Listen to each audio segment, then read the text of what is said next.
Are you planning to travel or immigrate to Canada, apply for Canadian citizenship, or sponsor a refugee? Are you filling out any other Citizenship and Immigration Canada applications? Excellent. I'm here to help you complete your application correctly and avoid common errors that result in application delays and get you on your way faster.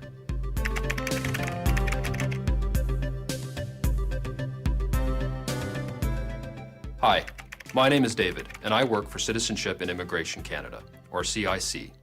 We get thousands of applications each year from people around the world. It seems that Canada is a popular place. What you may not know is that many applications we receive are incomplete. Sometimes, applicants don't fill out their applications in full, or they send applications that are missing some of the documents we need. Others forget to sign their forms. In all of these cases, we have to return the applications without processing them. Unfortunately, this means that valuable time is lost while applicants resubmit their applications to us and wait for them to be processed. I'm here to help you save time and worries. Watch carefully as I walk you through the most common mistakes that applicants make. Feel free to pause the video at any time to check your form and materials. Press play again when you're ready to continue. And don't forget, the Video Center on our website has other useful tutorials to help you complete your application, so be sure to take a look. Let's start with filling out your application. All of our applications are available online. The best way to fill out your form is on your computer. It's easier to read and process. Some forms include a Validate button at the top or bottom of the page. If your form has this feature, make sure to click the button once you've completed the form. This will tell you if you've filled out all sections. If you haven't, it will highlight incomplete sections of the form in red. When you are working with our online or PDF forms, remember that you can stop and save your work at any time. This makes it easy for you to locate documents or research your answers. You can return to your application later to finish it. Here's a real problem area. Often, we find that people skip questions or leave them blank. Be sure to answer all the questions on your form. Do not leave any empty question boxes or blanks.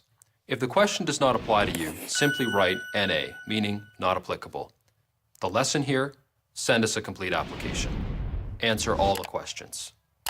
It is also important to be clear with your answers to avoid confusion during processing.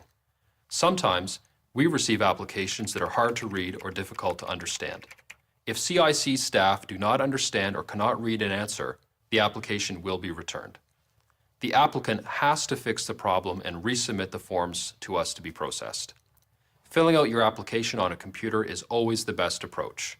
Answers are easier to read, which makes applications easier to process. Another tip, answer all questions completely. In other words, give us the facts. Sometimes people give vague or irrelevant answers. Try to avoid this by giving us complete and detailed answers. For example, if a question requests your address in Canada, do not simply write Canada. Please provide as complete an address as possible. At minimum, include the name of the town or city and province in Canada. If you're not sure of the exact location, do not leave it blank. Make sure you search for the right answer and include it. Another common problem area is photos. We have very specific photo requirements, and these are clearly outlined in each application kit. They are sometimes different for different applications. We often receive photos that do not meet our specifications. Sometimes they're damaged, or they're not clear, too dark, or have shadows. Unfortunately, we have to return the entire application to you and ask to send new photos when you resubmit your application. Your best approach is to bring the photo specifications in your application package to your photographer. Check the photos when you receive them to make sure that they meet our needs. When you're ready to submit your application, remember to include all supporting documents. This means photos, fee receipts, and supplementary forms. Supporting documents include items such as passports, birth certificates, medical information, financial statements, language test assessments, or sponsors forms. Go through the checklist to see what, if any, supporting documents are needed, and include them with your application. When applying by mail, always send originals, unless the application guide or document checklist says photocopies are acceptable. Another common mistake happens when applicants send us the wrong types of supporting documents. Keep in mind that we do not accept substitutes. If we have asked for a birth certificate, do not send a passport instead. Other identification that lists your complete name and birth date is not always acceptable. Read the questions carefully and go through our checklist to make sure that you are following the proper steps. What do you do if you can no longer obtain an original document, like a birth certificate, that is needed for your application? If you're in this situation, you must provide a statutory declaration or affidavit. To find out when and how to provide a statutory declaration or affidavit, refer to the guide in your application kit. If you cannot provide an original document that is required, tell us why. Do not leave the section blank, and do not write NA. Remember, save time. Send us a complete application so you can get on your way faster. Be sure to provide us with the right number of identification documents. If we have asked for more than one, that means we need more than one for your application to be considered complete. Don't forget to fill out and include any supplementary forms that are required. These are extra forms that you may need to fill out. Check your application guide, locate the right forms, and complete them. Do you have a family, spouse or dependents, or both? Make sure you provide all the information we need for your entire family. If they're not coming with you to Canada, you must still provide their information as requested on the application. You're almost ready to send your application package to CIC, right? It's time to stop and review everything. Have you included photos, supporting documents, and all required supplementary forms? Don't forget to include the correct fee. Make sure you double-check the amount and include it in full.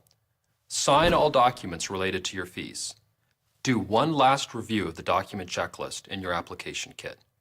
Make sure you have included all the information and materials we require. Remember, it is important to send a complete application to avoid processing delays and get on your way faster. Your application will be returned to you if there are problems or if you are missing information or documents. You will be asked to fix the problems or obtain the correct documents, then resubmit your application to us. This takes time and causes delays. If you need to provide extra information to support your application, you may include a note with your application package. The note should be provided on a separate piece of paper and should include additional details you want to give to CIC. However, do not provide documents that we have not requested. Finally, remember to sign and date your application. We need your signature and the date for your application to be considered complete and valid. Depending on the form you're filling out, you may need to sign in more than one place. Be sure to read the application and guide carefully.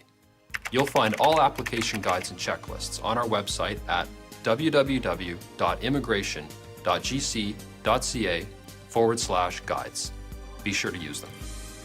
If you're like most people, you probably don't like delays. My best advice? Skip the frustrating step of having an incomplete application returned to you. Save time. Send us a complete application.